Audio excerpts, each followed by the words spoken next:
மதுரையில் 1020 கோடி ரூபாய் மதிப்பிலான ஸ்மார்ட் திட்ட பணிகளுக்கு துணை முதலமைச்சர் ஓ பன்னீர்செல்வம் அடிக்கல் நாட்டியிருக்கிறார். இதுகுறித்து நமது செய்தியாளர் ஹமீதிடம் கூடுதல் விவரங்களை கேட்டு பெறலாம். ஹமீத், மதுரையில் மேற்கொள்ளப்படும் ஸ்மார்ட் சிட்டி திட்டப் பணிகள் குறித்து விரிவாக பதிவு பண்ணலாம். மகேஷ், ஸ்மார்ட் சிட்டி திட்டத்தின் கீழ் சேர்க்கப்பட்ட பிறகு மதுரை மீனாட்சி அம்மன் கோயிலை சுற்றியுள்ள பகுதிகள் நவீனப்படுத்தப்படுவதற்காக இந்த 1300 ஏக்கர் நிலப்பரப்பில் உள்ள அனைத்து இடங்களிலும் தற்பொழுது 1020 கோடி ரூபாய் மதிப்பீட்டுள்ள திட்டப் பணிகளுக்கான அடிக்கல் நாட்டு விழா மதுரையில பெரியார் பேருந்து நிலையம் அருகே துணை முதல்வர் பன்னீர்செல்வம் தலைமையில் நடைபெற்றுக் கொண்டிருக்கிறது.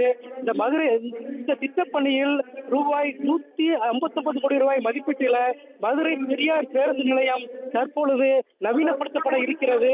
அதற்கான அடிக்கல் நாட்டு விழா தற்பொழுது நடைபெற்றுக் கொண்டிருக்கிறது. அதில் அமைச்சர் பெருமக்கள், எம்பிக்கள், எம்எல்ஏக்கள் கலந்து கொண்டிருக்காங்க.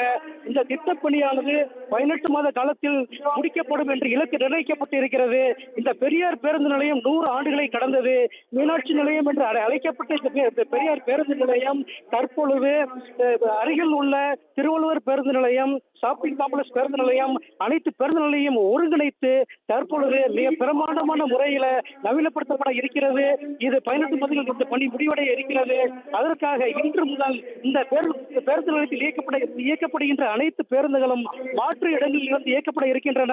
குறிப்பாக வளகாநத்தம், அரசரடி, கோரிப்பாளையம் பகுதிகளில் அமைக்கப்பட்டுள்ள மாற்று பேருந்து நிலையங்களில் இருந்து இந்த பெரியார் பேருந்து நிலையத்தில் இருந்து இயக்கப்பட்ட பேருந்துகள் இயக்கப்படும் என்று அறிவிக்கப்பட்டிருக்கிறது. இந்த திட்ட பணிகளின் மூலமாக இந்த மதுரையில் ஸ்மார்ட் சிட்டி திட்டத்தின் கீழ் பல்வேறு பணிகள் நடைபெற இருக்கிறது. மதுரையில் 159 கோடி ரூபாயில பெரியார் பேருந்துகளை நவீனப்படுத்துவது மட்டுமின்றி வைகை கரை மேம்படுத்தப்பட இருக்கிறது. இங்கே உள்ள திருமலநாயக்கர் மகளை சுற்றி உள்ள பூங்காக்கள் நவீனப்படுத்தப்பட இருக்கிறது. 4 சித்திர வீதிகள் நவீனப்படுத்தப்பட இருக்கின்றன. இவ்வாறு மதுரையானது ஸ்மார்ட் சிட்டி திட்டத்திலே இன்னும் சில ஆண்டுகளில் ஜொலிக்க இருக்கிறது மகேஷ்.